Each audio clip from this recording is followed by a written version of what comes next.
Ignition sequence start. 6, 5, 4, 3, 2, 1, 0. Liftoff. We have a liftoff.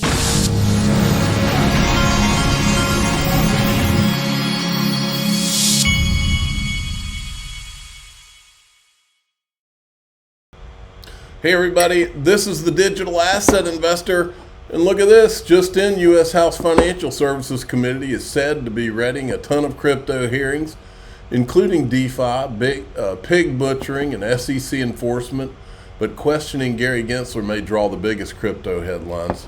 Well, you know, do you remember a new day is coming and all that?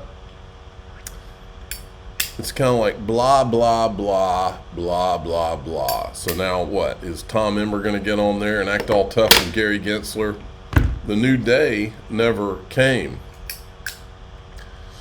So I see these hearings and I'm like, whatever. You're just going to let him be uncomfortable for a couple hours and then you guys are probably high-fiving in the back. Simply Bitcoin, just in, Wells Fargo will begin pitching Bitcoin ETFs to clients in September. They manage $1.7 trillion in assets. That's big. Here's Perrianne Boring. She was on with Brad Combs from Digital Perspectives. Listen to this. I've been on CNBC $1 million Bitcoin. like many times. There was like one period where they keep having me back, and I was showing these models saying $70 million, and they're like, "You are absolutely nuts." I've had people like laugh in my face over this because they don't get it. This is how you get there. You have these types of buyers. It's not just people buying Bitcoin. It's corporations buying Bitcoin. It's institutional investors buying Bitcoin. Yeah. And then it's nation states buying Bitcoin. And when there's only 21 million, that's going to put extreme pressure on the price. There's no question. Extreme pressure. If they let it live, I believe that too. Here's Natalie Brunell, who was on Fox Business, I guess. And she's a major Bitcoin maxi, almost like she was chosen to be part of the marketing program. Most consumers express concerns about the potential collapse of a major cryptocurrency by 2026. Does that have ripple effects in the market? Ripple effects?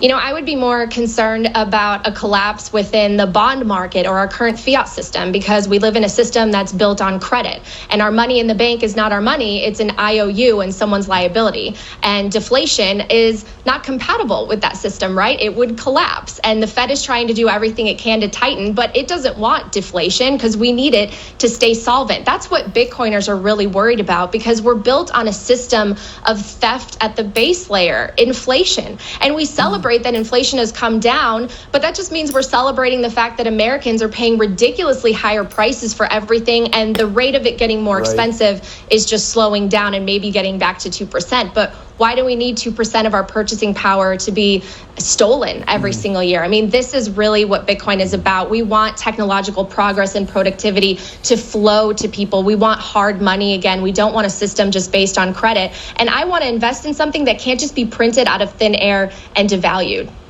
Natalie she Brunell. Is right. We've been sold a lie in this country, and the lie is that when I'm a kid, movie tickets are $2.50, and now you can't go to the movies for more than $50. Okay, we've been sold the lie that that's how things are supposed to work.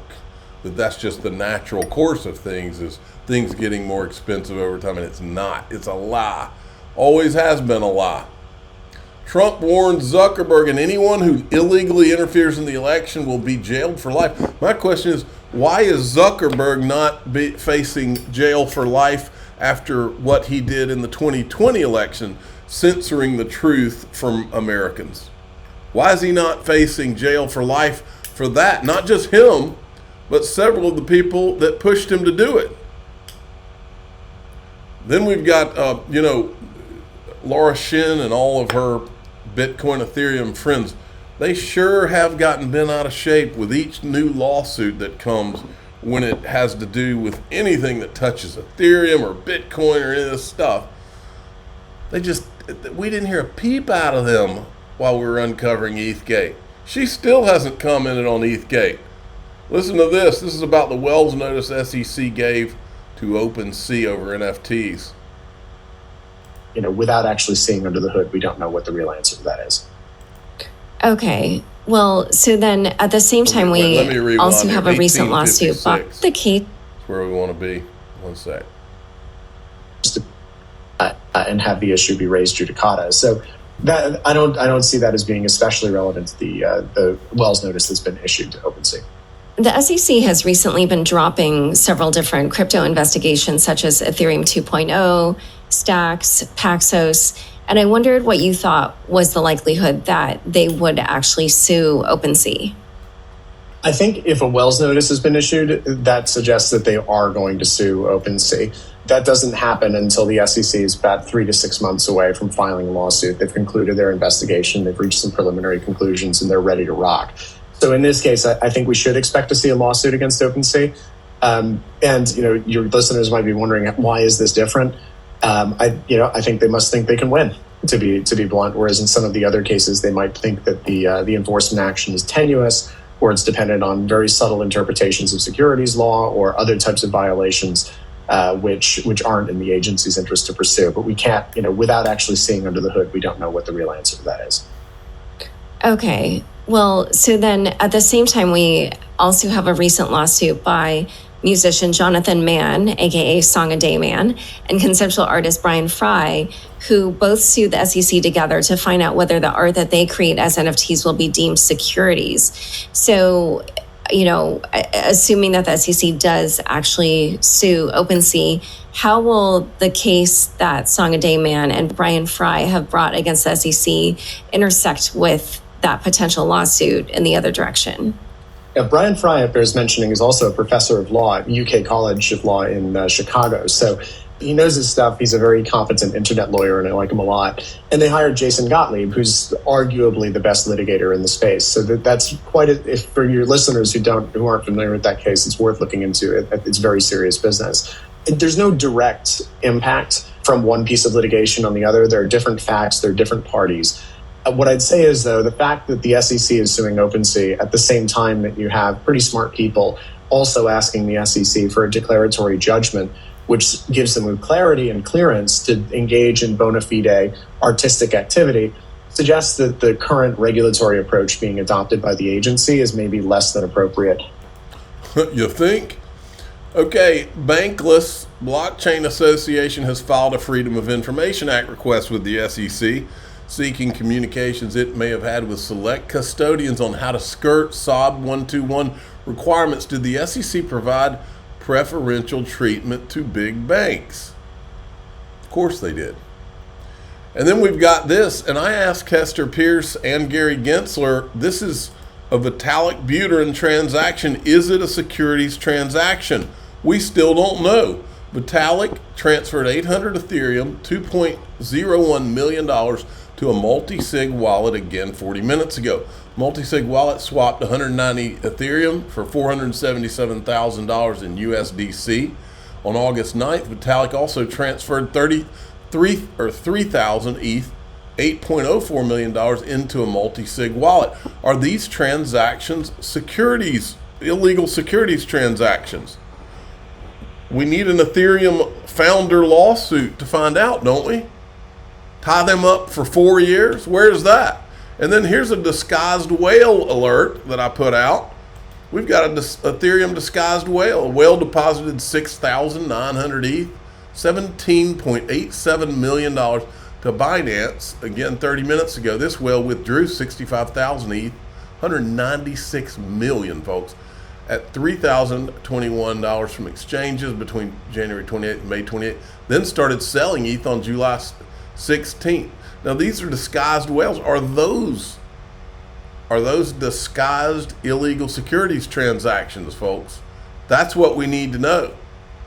Now I want to show you this. This is a guy that's showing you a bunch of Ripple, or not Ripple, but XRP payments. This is an interesting little video. XRP community. You see these transactions? These are payments in XRP, real payments. These are the ledgers closing. This is not real time. we're approximately 15 ledgers behind intentionally. But yeah. Oh look, 589. Or is that 509? 509. Wah wah. Yeah, so this is real money flowing through the ledger in virtually real time, a few seconds lag. This is real stuff, dude. So anyone that's saying XRP isn't being used is full of it. I am going to publish this to X so that we can see this in every hour on the hour, every 24 hours, something like that, a tally of all this XRP. You know, if you want to see it in dollars, that's fine. To me, that's kind of irrelevant. This is how much XRP is flowing. Check that out. Advancing timing, because the gap got too big. Yeah, so it's running a little slow. But I put some logic in there to automatically speed up so that we get... Pretty cool stuff to see that real time. Now, in DAIXRP.com, we don't often do it here, but today it's Friday, and we're going to show you a video that my mom sent to me. Many of you do not know. Well, I'll tell you a little bit about my mom and where she's coming from with all the things that are going on in our world and in crypto and all that. I'll tell you a little bit about that in DAIXRP.com and show you the significance of the video. I'm the digital asset investor. I'm not an investment advisor. This is for entertainment purposes only. Please subscribe, hit the like button, tell your friends and family, away we go.